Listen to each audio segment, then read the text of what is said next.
بسم الله الرحمن الرحيم. السلام عليكم ورحمة الله وبركاته. أهلا بكم في قناة نت أند كروشيه.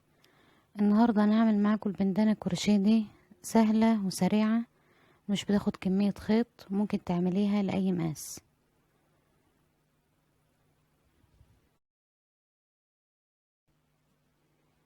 الخيط المستخدم في الباترون مقاس 5، تخين شوية، والإبرة المستخدمة 5.5 ملم. بالنسبة للبندانة دي أنا استعملت خيط بيبي ومعاه إبرة 4 ملم. ممكن تستخدمي الخيط اللي انت تحبيه والإبرة المناسبة له، وتعمليها لأي مقاس، سواء لبنت صغيرة أو كبيرة، أو لو تحبي تعملها على مقاسك انت. هستعمل في الفيديو هنا خيط متوسط السمك مقاس 4 وإبرة 5 ملم. هنبدأ الأول بعدد من السلاسل. عدد السلاسل ده بيحدد سمك البندانة. لو تحبيها سميكة أكتر زودي في عدد السلاسل، ولو تحبيها رفيعة قللي في عدد السلاسل.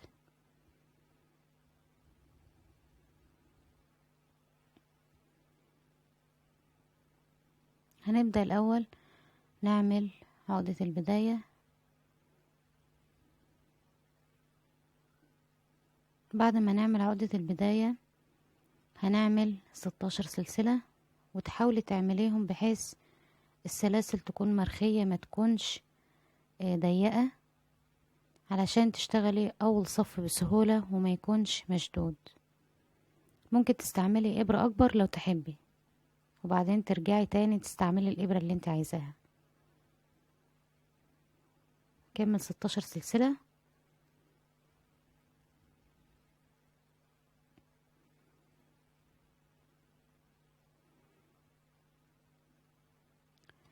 الدور الأول هنعمل في السلسلة الرابعة من بعد الإبرة، هنعمل فيها غرزة عمود بلفة. هنعد 4 سلاسل في السلسلة الرابعة، هعمل غرزة عمود بلفة. مش مهم تعملي الغرزة من انهي ناحية من السلسلة، دخلي في اي مكان، لان احنا هنرجع نخيط. اول 3 سلاسل اشتغلناهم دول هم عبارة عن اول غرزة عمود بلفة. بعد كده هفضل اعمل في كل سلسلة غرزة عمود بلفة.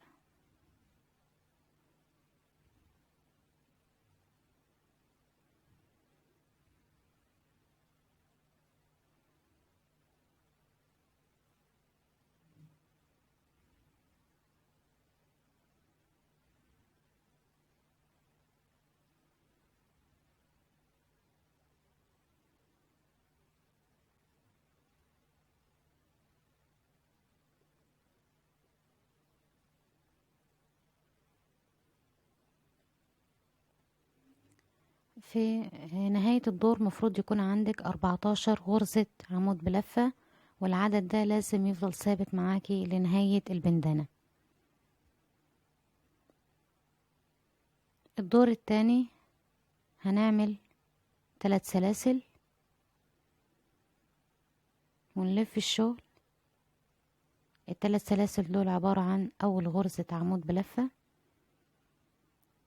وهنشتغل في الحلقة الخلفية للغرز غرزة عمود بلفة.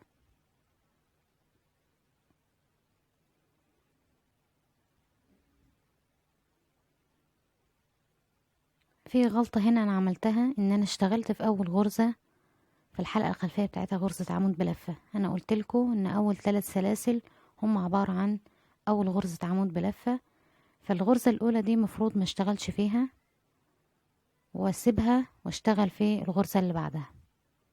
هسيب الغرزة الأولى واشتغل في اللي بعدها. هشتغل في الحلقة الخلفية غرزة عمود بلفة. في كل غرزة في الدور هعمل غرزة عمود بلفة في الحلقة الخلفية. آخر غرزة عندي وهي عبارة عن 3 سلاسل من الدور اللي فات، هشتغل عادي في السلسلة الثالثة غرزة عمود بلفة. ثاني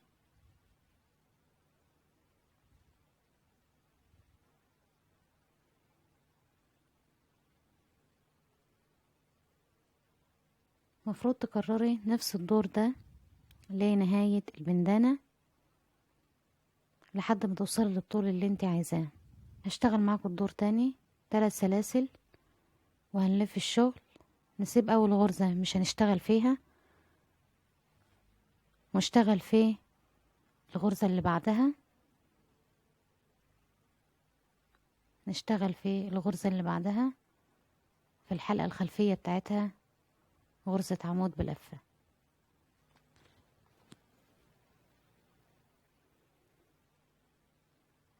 ونكرر لنهاية الدور.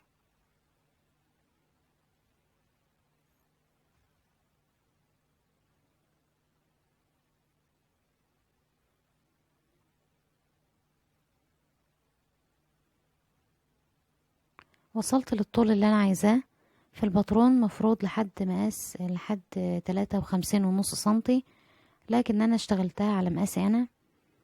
اشتغليها على المقاس اللي انت عايزاه بمعرفة محيط الرأس للشخص اللي انت هتشتغلي له.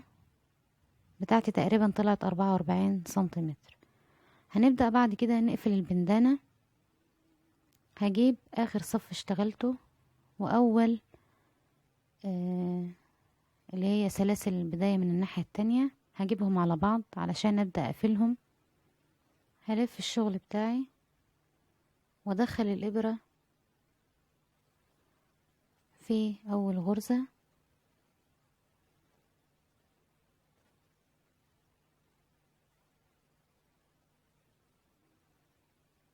وادخلها في الغرزة المقابلة ليها من الناحية التانية، اول غرزة من الناحية التانية، وهعمل غرزة حشو.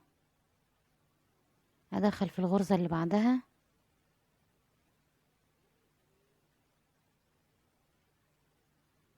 وادخل الابرة في الغرزة المقابلة ليها واعمل غرزة حشو.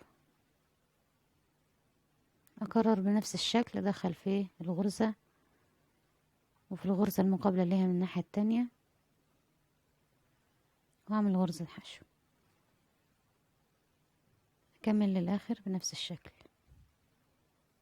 اخر غرزة عندي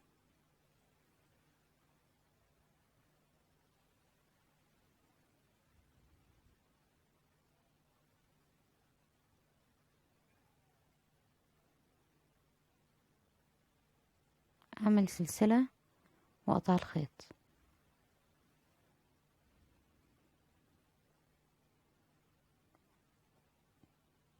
ممكن تقلبي البندانة لو شكل الخياطة مش عاجبك، لكن شكل الخياطة مش واضح قد كده وكمان شكله مش وحش.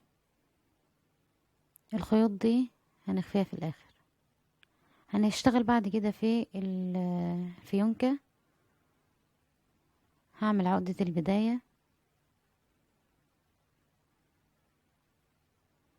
وهعمل 8 سلاسل هشتغلهم برضو بحيث تكون السلاسل مرخية.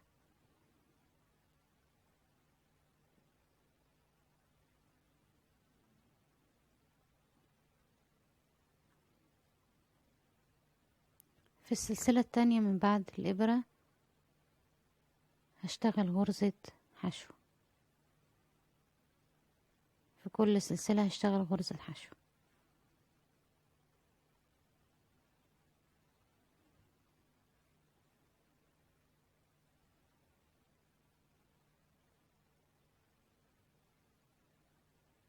الدور التاني هعمل سلسلة والف الشغل واشتغل في الحلقة الخلفية غرزة حشو.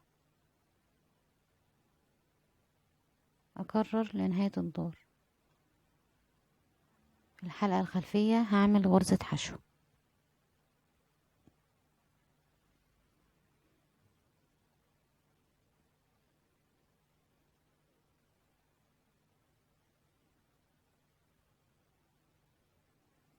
المفروض يبقى عندك 7 غرز ويفضل العدد ده ثابت لحد ما توصل للطول اللي انت عايزاه. هنكرر نفس الدور.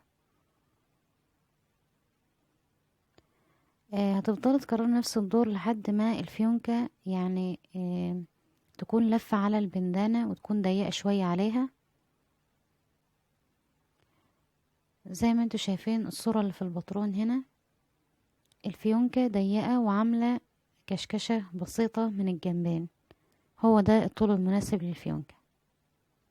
مش شرط توصل للمقاس الموجود في البطرون اللي هو 16.5. انا عملت بتاعتي 12 وكانت مظبوطة على البندانة بتاعتي.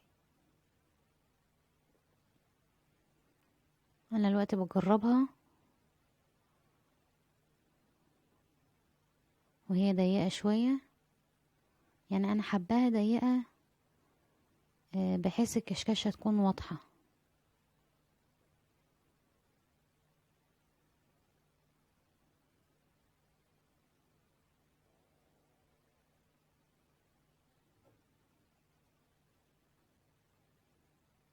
ده هيكون شكلها.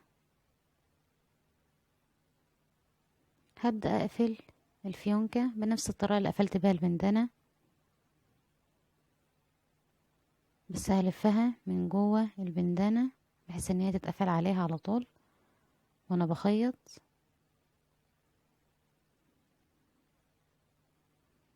هجيب الناحيتين اللي هي اخر دور اشتغلت فيه، والناحية المقابلة ليها اللي هي اللي فيها سلاسل البداية،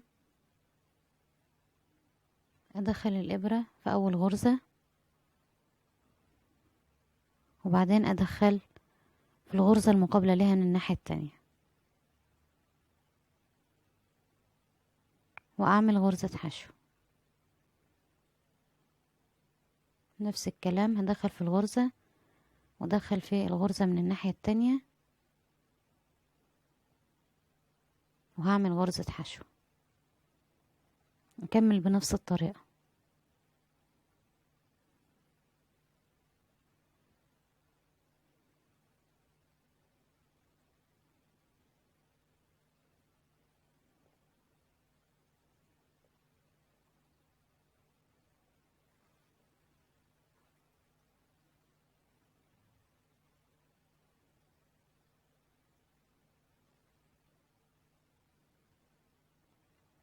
هعمل سلسلة واقطع الخيط.